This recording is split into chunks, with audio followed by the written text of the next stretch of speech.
जहां पहाड़ों की खामोशी भी कभी कहानी सुनाती थी और हवा भी बदलाव का इशारा देती थी और कभी कभी वही हवा चेतावनी भी बन जाती है। नमस्कार, मैं अंशिका मधवार और आप देख रहे हैं खोजना रथ। आज की ये खास रिपोर्ट सिर्फ एक खबर नहीं बल्कि एक ऐसी यात्रा है जो हमें समय के उस मोड़ पर ले जाती है जहां विकास और विनाश आमने सामने खड़े हैं। उत्तराखंड की वो वादियां जो कभी सिर्फ शांति और आस्था का प्रतीक थी, आज एक नए संघर्ष की गवाही दे रही है। क्या पर्यटन का बढ़ता दबाव इन पहाड़ों के भविष्य को बदल रहा है? इतिहास गवाह है कि हिमालय हमेशा से मानव सभ्यता के लिए आस्था, जीवन और प्रेरणा का केंद्र रहा। लेकिन आज वही देवभूमि उत्तराखंड तेजी से एक वैश्विक पर्यटन हब बन चुका है। ऋषिकेश की गंगा आरती, नैनीताल की वो झीलें, मसूरी की ठंडी हवाएं और केदारनाथ बद्रीनाथ की पवित्र यात्रा, अब हर जगह पहले से कई गुना अधिक भीड़ दिखाई देती है। हर साल लाखों पर्यटक यहाँ पहुँचते हैं, कोई आत्मिक शांति की तलाश में तो कोई एडवेंचर के लिए और कोई सोशल मीडिया पर अपने खूबसूरत पलों को कैद करने के लिए। इस पर्यटन क्रांति ने उत्तराखंड की अर्थव्यवस्था को नई ऊर्जा दी है।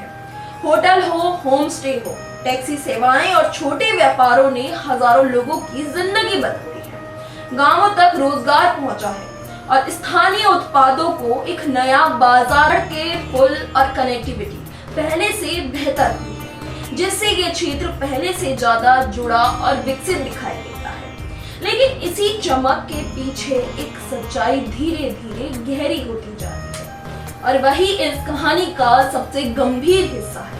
जैसे जैसे भीड़ बढ़ती जा रही है वैसे वैसे पहाड़ों का संतुलन बिगड़ता जा रहा है। प्लास्टिक कचरा, जल संकट, ट्रैफिक जाम और अनियोजित निर्माण अब आम दृश्य बन चुके हैं। पहाड़ों की वह नाजुक भू रचना जो हजारों सालों में बनी थी, अब कुछ ही वर्षों के दबाव में कमजोर पड़ती दिख रही है। विशेषज्ञ मानते हैं कि अगर यही रफ्तार बिना नियंत्रण जारी रही तो हिमालयी क्षेत्रों में भूस्खलन, भूमि धंसने और पर्यावरणीय असंतुलन जैसी घटनाएं और बढ़ सकती हैं। और जोशीमठ जैसी घटनाएं हमें पहले ही एक चेतावनी दी चुकी है। स्थानीय जीवन भी इस बदलाव से अछूता नहीं है। जहां कभी शांति और साधारण पहाड़ी जीवन था, वहां अब भीड़, शोर, महंगाई और संसाधनों की कमी ने जगह बना ली है।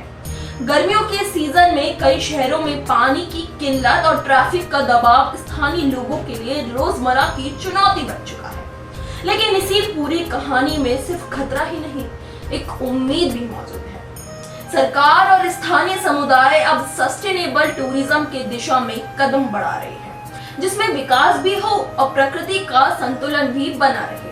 होमस्टे मॉडल, नियंत्रित पर्यटन, पर्यावरण संरक्षण और जागरूकता अभियान इस बदलाव की शुरुआत है। कोशिश यही है कि उत्तराखंड की सुंदरता सिर्फ आज के लिए नहीं बल्कि आने वाली पीढ़ियों के लिए भी सुरक्षित रहे। और अब सबसे बड़ा सवाल हमारे सामने खड़ा है, जो इस पूरी रिपोर्ट की आत्मा है।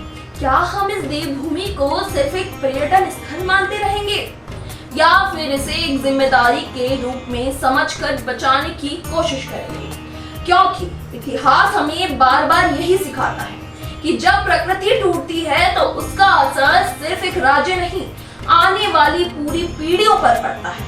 क्योंकि अगर पहाड़ टूटे तो सिर्फ पत्थर नहीं गिरते, सदियों की कहानियां भी बिखर जाती हैं। और इसी सवाल के साथ मैं अंशिका मधवार आपसे विदा लेती हूँ। फिर मिलेंगे एक नई ऐतिहासिक और सच्ची रिपोर्ट के साथ। धन्यवाद।